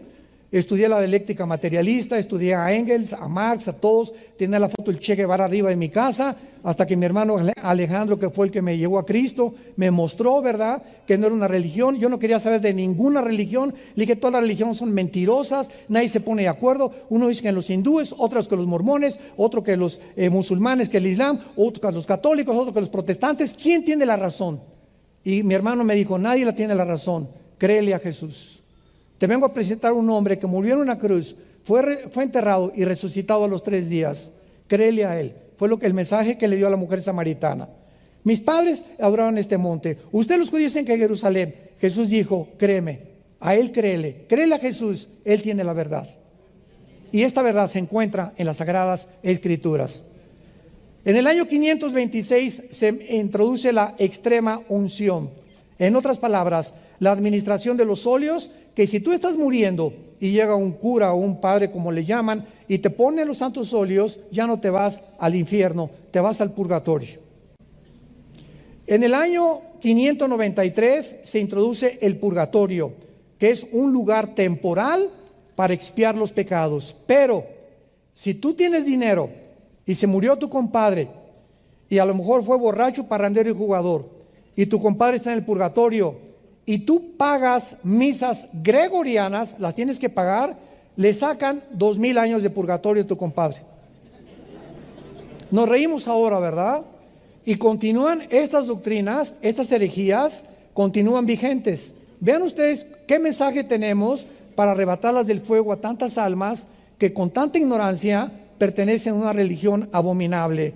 En el año 1100 se introduce el pago por las misas a los muertos. En el año 1190, la venta de indulgencias. En el año 1215, la transubstanciación. En otras palabras, cuando yo estaba estudiando para cura, comencé a aprender latín. Y desde luego que nos comenzaban a entrenar como acólitos. Ya no se usa eso, éramos monaguillos. Y me acuerdo que cuando el padre entra a la iglesia, dice en latín, introibo al altare Dei. Yo le contestaba, adeam qualifica juventutem meam. O sea, me introduzco al altar de Dios para ofrecer los sacrificios, levanta la Eucaristía por los vivos y los muertos. Y en el momento en que bajaba la Eucaristía, sacaba llaman las hostias y se la da a cada persona. Y en ese momento, esa persona se le enseña que está recibiendo a Jesucristo. Lo recibe el domingo, se le sale de lunes a viernes y se le vuelve a meter el domingo. Que le llaman ellos milagros, donde se convierte el pan y el vino en la sangre y en el cuerpo de Jesucristo, es una herejía, es una barbaridad. A Jesús lo recibimos una vez y para siempre y quedamos sellados para siempre con el Espíritu Santo. En 1229 se prohíbe leer la Biblia más que por la autoridad o Biblias con el imprimatur de alguna autoridad eclesiástica católica, bajo pena de excomunión, porque si la iglesia romana te excomulga, significa que estás condenado para siempre al infierno, por no haber sido leal a lo que la iglesia del Vaticano te enseñó. En el año 1303 se declara que fuera de Roma no hay salvación. Fuera de Roma no hay salvación. 1546 se agregan a la Biblia los libros apócrifos, que significa de origen desconocido.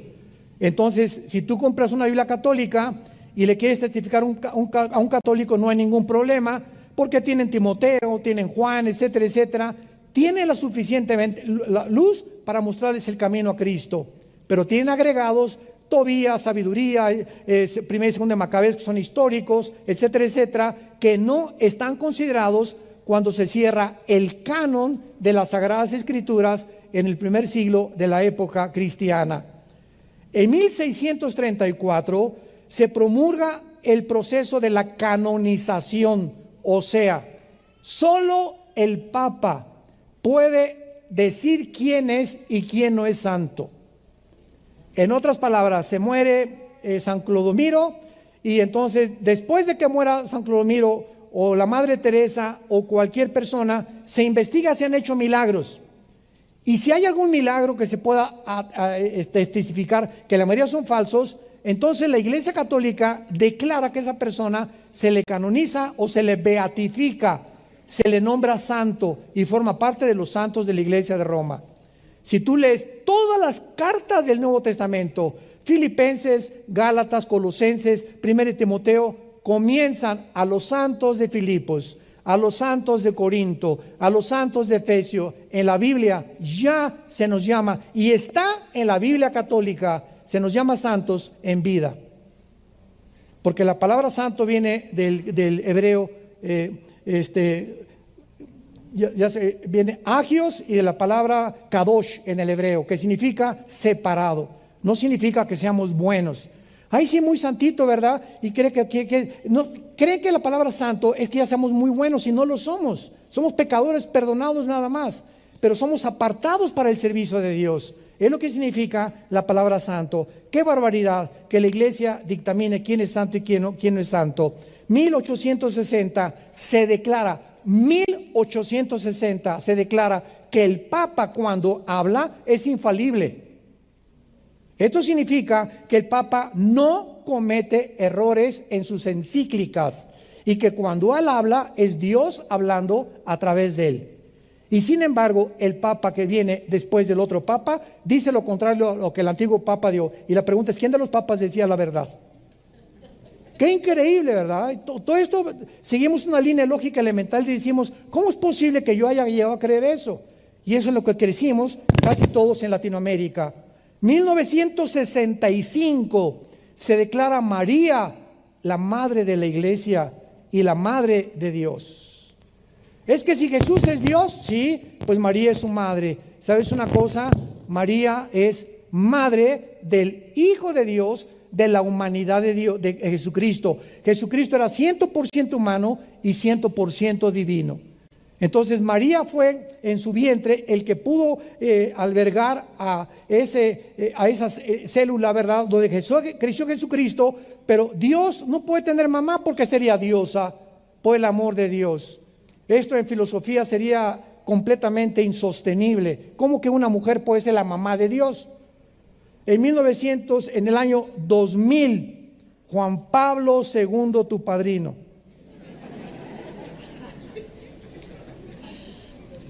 declara a María redentora junto con Cristo, co-redentora. El Papa Juan Pablo II. Ante esta serie de barbaridades, no podemos más que recordar Marcos 7, del 6 al 8, donde Jesucristo les dijo: ustedes invalidan la palabra de Dios con sus tradiciones. Todas estas cosas que les acabo de mencionar no están en la Biblia. El purgatorio no está en la Biblia. El limbo, que si un niño se muere sin ser bautizado, se va al limbo. ¿Dónde está el limbo en la Biblia? Entonces, todas estas cosas se llaman herejías porque son doctrinas de hombres, no son de Dios. Y cuando venimos a la Biblia, yo me acuerdo cuando me convertí, caí de rodillas y grité: he sido engañado, hemos sido engañados. Tenía un coraje contra la religión, porque yo no podía ligar a Jesús con la religión. Entonces tenía odio a la religión, lo que la religión me había mentido y lo que mis padres me habían enseñado sinceramente, porque mis padres fueron católicos sinceros. Después de todas estas cosas viene la Inquisición. Todas las personas que no se sometan a estos dictámenes y mandamientos y lean la Biblia sin permiso son muertos inmediatamente. El Papa Inocencio III, en el año 1198 después de Cristo, ordena el exterminio de los que lean la Biblia sin permiso del Vaticano. Comienza Roma con este mandamiento, comienzan a confiscar los bienes materiales de los que leían la Biblia y pasaban a ser propiedad del Vaticano. Francia, España, Italia, Alemania y los Países Bajos sufrieron los horrores de estos crímenes realizados en el nombre de Dios. Ahora que los 19 musulmanes radicales, el 11 de septiembre del 2001 de nuestro siglo, se fueron contra las Torres Gemelas de Nueva York y mataron a más de 3,000 personas, otro contra el Pentágono. ¿Saben ustedes lo que los ateos, tuve debate con 2 ateos en el año 2005-2006 en la televisión y en el radio? ¿Saben ustedes los argumentos que usaron? Es que usted, ¿qué nos viene a decir? La religión ha hecho más daño que el ateísmo, que Stalin, que Marx, que Hitler, que Saddam Hussein, etcétera, etcétera. Miren nada más lo que es la religión. 19 locos en el nombre de Alá se van y matan a la gente. Le dije, usted lo acaba de decir, esa es la religión, eso no es el cristianismo. Y estoy de acuerdo con usted, las religiones, como dijeron, es el opio de los pueblos, porque las religiones no salvan. Para eso vino Jesús. Yo soy el camino, dijo Jesús. Yo soy la verdad y yo soy la vida. Entonces vean lo que los mismos ateos usan y esgrimen para atacarnos a nosotros, diciendo que las religiones y la Inquisición, que mandaron matar judíos y mandaron matar homosexuales y negritos y gitanos porque no se sujetaban al Vaticano. Eso es lo que hace la religión, es el opio de los pueblos. Yo les dije amén. Imagínense la cara con la que me veían, ¿verdad? ¿Cómo que amén? ¿Cómo? Sí, porque yo estoy de acuerdo con ustedes. Yo no vengo a compartir una religión, ni usted tiene una ignorancia tan grande. Elige un ateo que tenía 3 doctorados en ciencias políticas y de filosofía. Le digo, usted es tan ignorante que antes de discutir conmigo, conozca lo que la Biblia dice. Yo conozco sus bases filosóficas, pero si usted conociera la Biblia y lo que es la diferencia entre la religión y el cristianismo, no estaría hablando la sarta de marihuanadas que habla. Ante esta situación, imagínense ustedes nada más, tan terrible en Europa, se levantan hombres llenos del Espíritu Santo. Dios siempre ha tenido testimonios. Petrarca, 1304, siglo XII y XIII, gran caudillo del Renacimiento, se para enfrente del Vaticano y le grita a los papas: cueva de ladrones, hijos del diablo. A Petrarca lo cuelgan y lo ahorcan en Venecia y lo condenan a muerte. Juan Wycliffe, 1324, profesor de la Universidad de Oxford, Inglaterra, predica contra la tiranía del Vaticano, del clero. Se opone a los papas, a los cardenales, a los monjes, a los monasterios, y defendiendo el derecho del pueblo a leer la Biblia.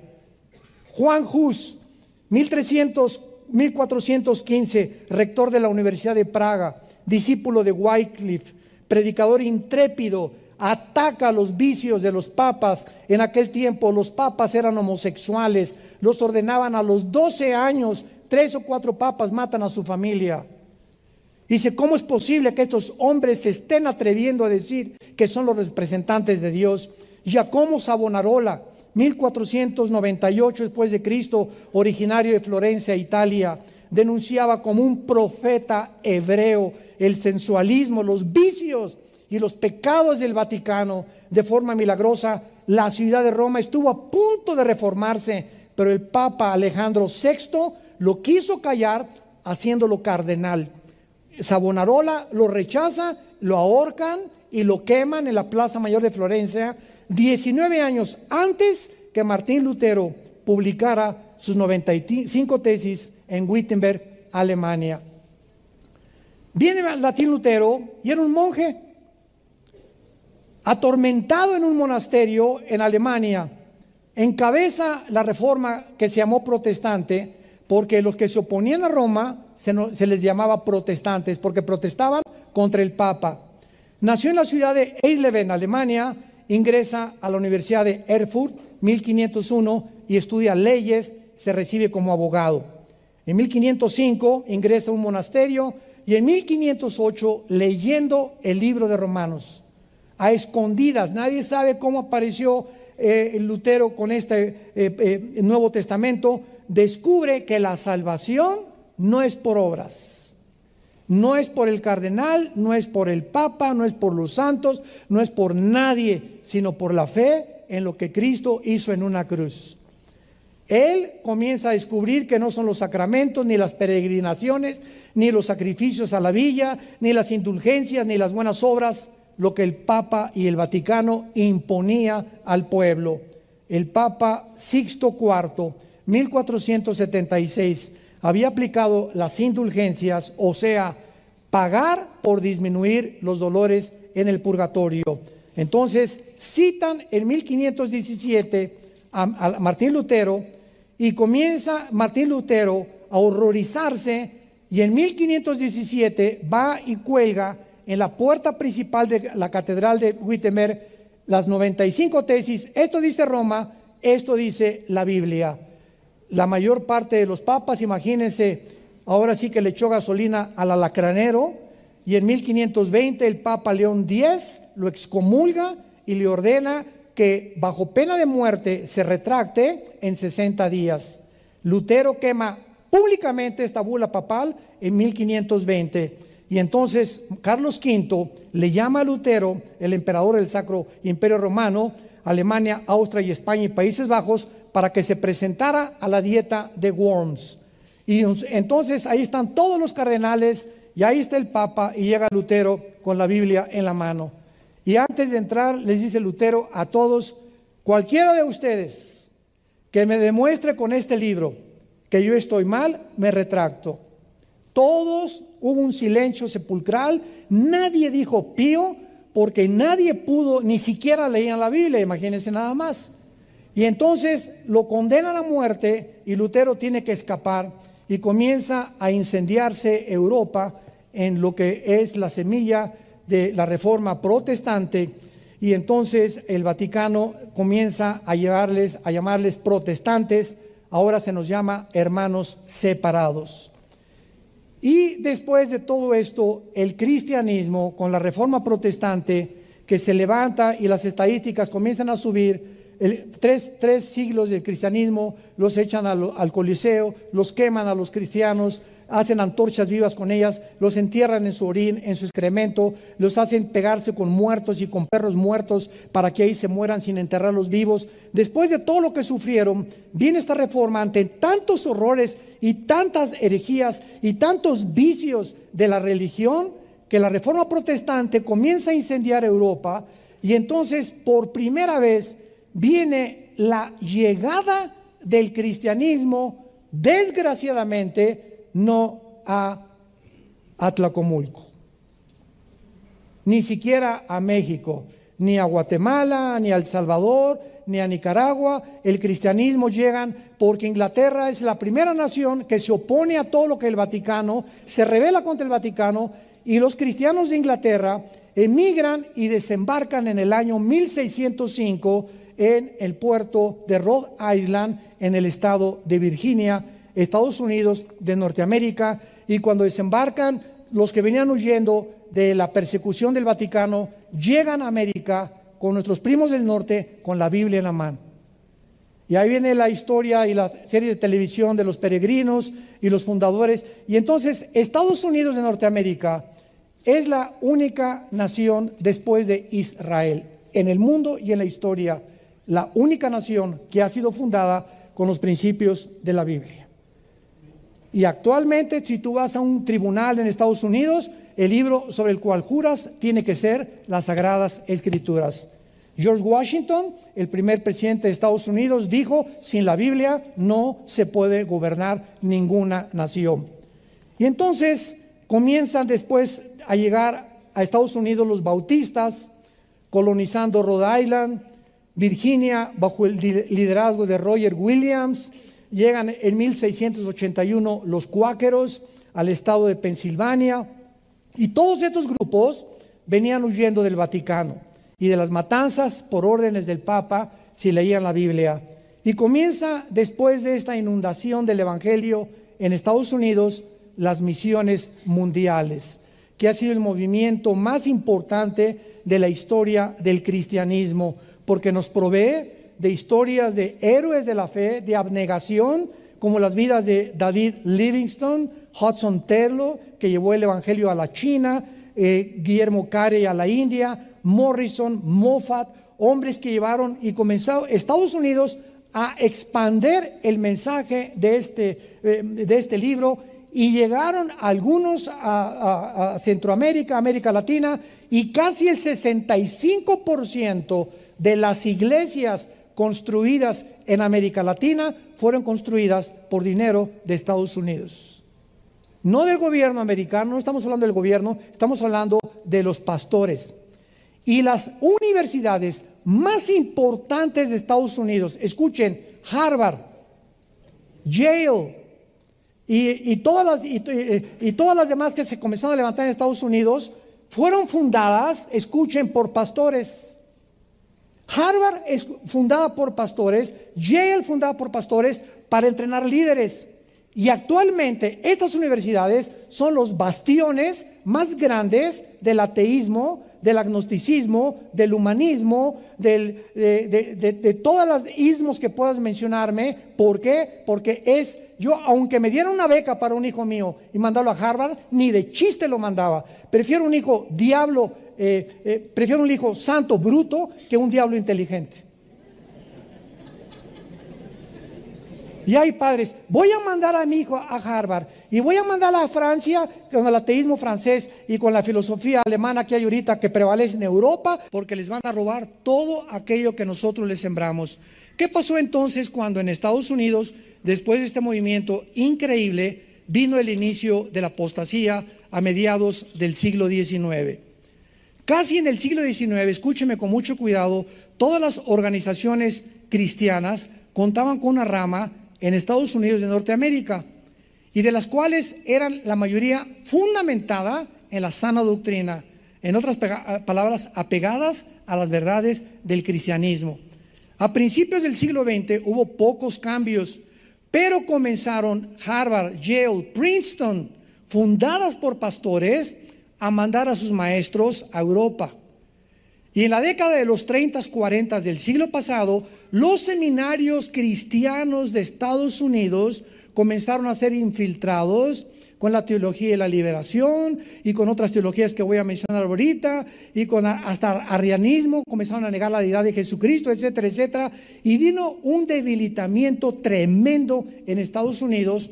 Y actualmente nosotros que vivimos en Dallas, Texas, desde hace 13 años, y que visitamos muchas universidades, mi esposa y yo con nuestros hijos, las universidades que creíamos nosotros que nuestros hijos podían estudiar ahí, cuando entramos a ellas nos damos cuenta, las maestras con shorts hasta por acá, un relajamiento de la moral tremendo. Platicando con los maestros de filosofía, eran humanistas, no creían ni siquiera en la inspiración de la Biblia.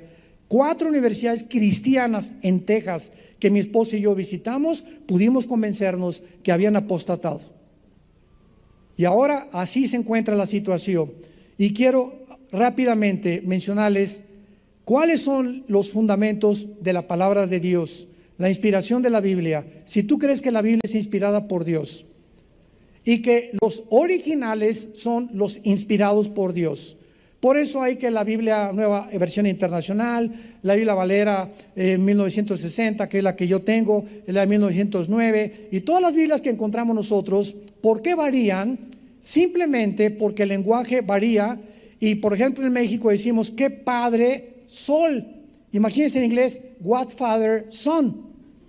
Si yo la quisiera traducir ese barbarismo al inglés, no cuadra. Porque lo que a nosotros es un chiste, en inglés es otro. Aquí decimos, pásame el popote para tomar un refresco.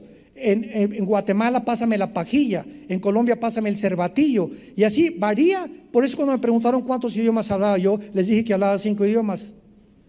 Costarricense, paraguayo, salvadoreño, mexicano, ¿verdad? Porque en Sudamérica hablamos aquí hasta argentino, ¿verdad? Encontramos tantos léxicos que no cuadran con nosotros, pero esto es lo que significa que la Biblia en su lenguaje original es la inspiración. Entonces una Biblia dice qué maravilloso sol, otro qué bonito sol, pero el contexto tiene que ser el mismo cuando es inspirado, y esa Biblia es completamente apegada a los textos receptus o a los textos originales de la palabra de Dios. Número 2, la salvación por gracia, la redención del pecado mediante la sangre de Cristo, la deidad de Cristo, el nacimiento virginal de Cristo, la Trinidad, la resurrección corporal de Cristo y la necesidad del nuevo nacimiento. Entonces, terminamos nosotros con la apostasía que estamos actualmente viviendo en el siglo XXI, donde comenzó a mediados del siglo pasado, y estas doctrinas han ido debilitando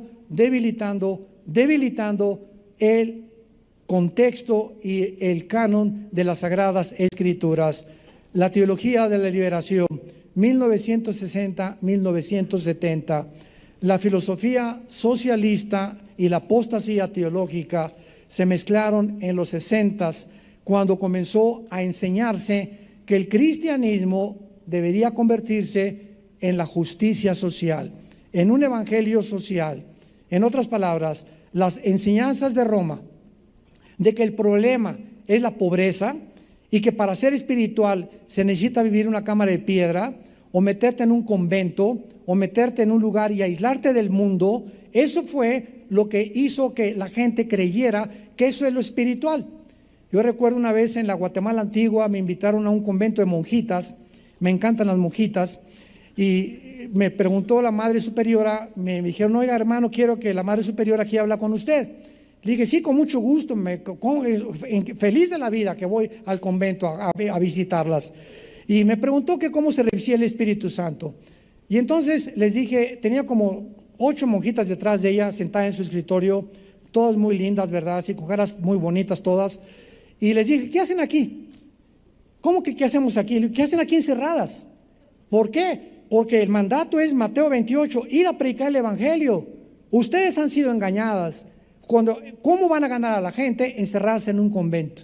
El diablo las engañó y los encarceló con los monasterios y los conventos, enseñándonos que para encontrar a Dios nos teníamos que recluir de la sociedad. Y la orden es, vayan al mundo y prediquen el Evangelio. La madre superiora, me fui de Guatemala, a los 15 días se convirtió, me dijeron, y ahora es misionera en Brasil. Gracias a Dios por eso. La doctrina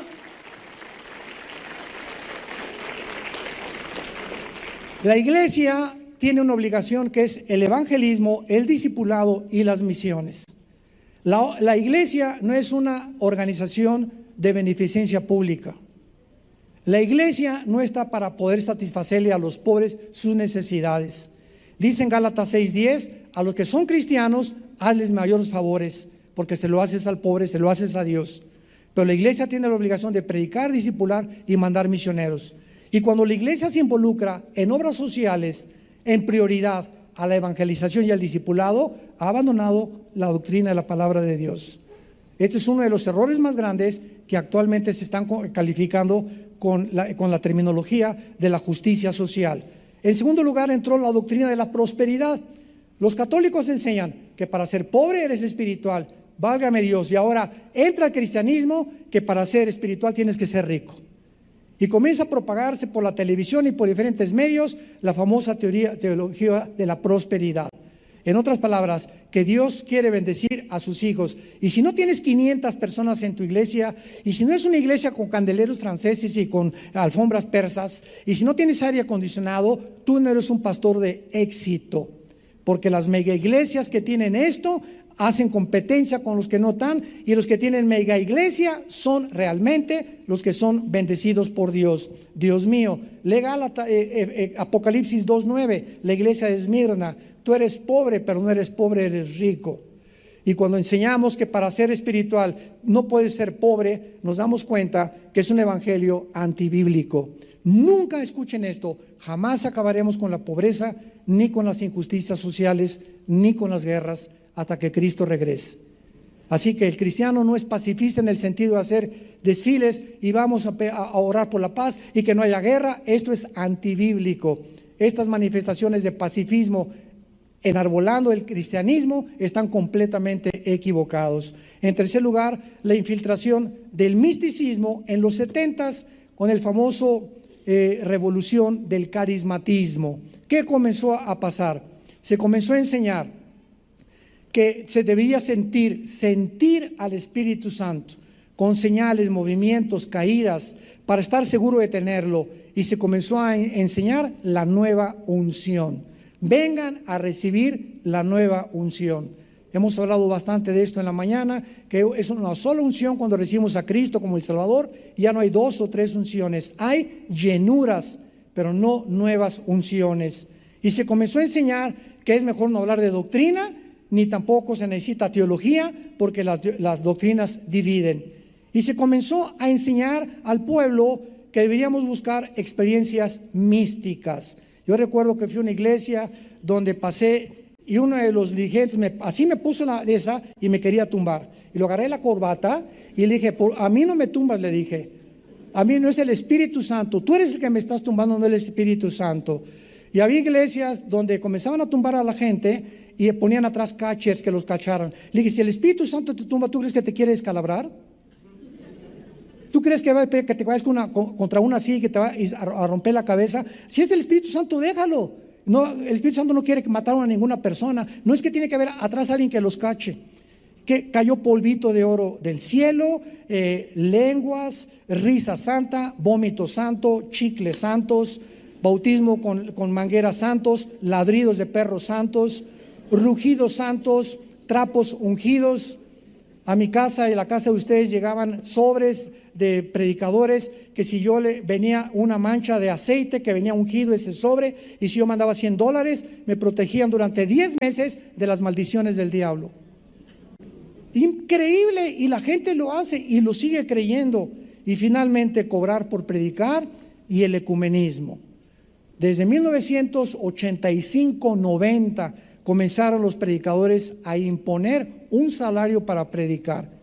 Yo recuerdo que me hablaban en los 90s una organización en Sudamérica, hermano, queremos que venga aquí con mucho gusto, y me preguntaron cuál es su salario, cuál es lo que usted nos cobra. Le dije, ¿de qué me están hablando? Sí, o sea, ¿cuál es la cuota? Porque el último predicador nos cobró $500 la noche, con traje gris o con traje negro, con lagrimitas o sin lagrimita. Imagínense nada más, ¿no? A ese grado. Y les dije, hermanos, miren, si voy a orar, y si el Espíritu Santo me quiere llevar, lo único que les pido, páguenme mi avión y mis viáticos. Si me quieren dar una ofrenda, démela. Si no me quieren dar una ofrenda, no me la den, porque mi provisión viene de arriba, no viene de ustedes. Yo no dependo de ustedes. Y si voy es para servir a Dios, no voy para lo que me vayan a dar. Pero es increíble cómo ahora, y se los digo a los pastores, si una persona te cobra o te pone un salario, nunca lo vuelvas a invitar a tu iglesia, porque son mercenarios del Evangelio. Ellos no son predicadores del Evangelio. Y el ecumenismo es la organización que el Papa quiere ahorita, Francisco, unir a todas las iglesias del mundo bajo el paraguas del Vaticano.